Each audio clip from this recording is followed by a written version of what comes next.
আন্তর্জাতিক আইন সহ সীমান্ত নীতির তোয়াক্কা না করে রোহিঙ্গা সহ প্রায় ২০,০০০ মানুষকে বাংলাদেশে জোর করে পাঠিয়েছে ভারত। প্রতিবেশী দেশের এমন অব্যাহত আচরণের মধ্যেই হতে যাচ্ছে সীমান্ত সম্মেলন।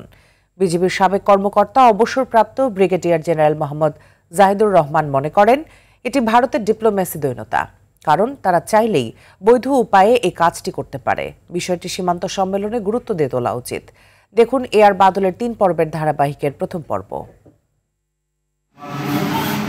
এবছরের ১৪ জুন পুশিন বা জোর করে ভারত বাংলাদেশে বেশি সংখ্যক মানুষ পাঠায়। দিন-রাত মিলিয়ে ঠাকুরগাঁও, লালমনিরহাট ও পঞ্চগড় সীমান্ত দিয়ে নারী, পুরুষ, শিশুসহ ৪৪ জনকে পুশিন করেছে।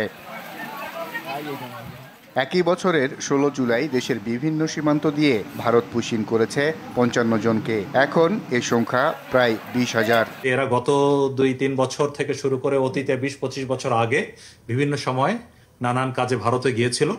তবে তাদের মধ্যে তাদের সন্তানাদিও আছে, তারা ভারতের আধার কার্ড বা অন্যান্য ডকুমেন্টস পেয়েছিল, বাট পুলিশ বা বিএসএফ তাদের এগুলো রেখে দিয়ে তারপরে পুশিন করেছে। অধিকাংশ ক্ষেত্রে ভারতের আসাম, পশ্চিমবঙ্গ, গুজরাট, মহারাষ্ট্র সহ বিভিন্ন এলাকা থেকে তাদের পুশিন করেছে ভারত।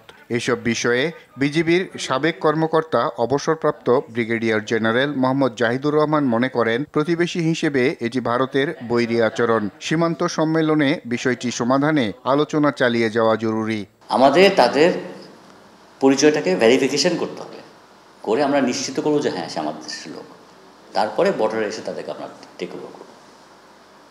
এটাই বলো, মানে যে পদ্ধতি আছে, স্বীকৃত পদ্ধতি, এর পদ্ধতি যখন আপনি ভঙ্গ করছেন, সেটা তো আন্তর্জাতিক আইনের একটা লঙ্ঘন হচ্ছে, মানবতা বিরোধী, আইন বিরোধী কাজ।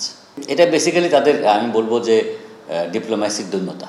পুশিন সহ সীমান্ত অপরাধ বন্ধে প্রতিবেশী হিসেবে ভারতকে মানবিক হওয়া প্রয়োজন বলেও মনে করেন অনেকে।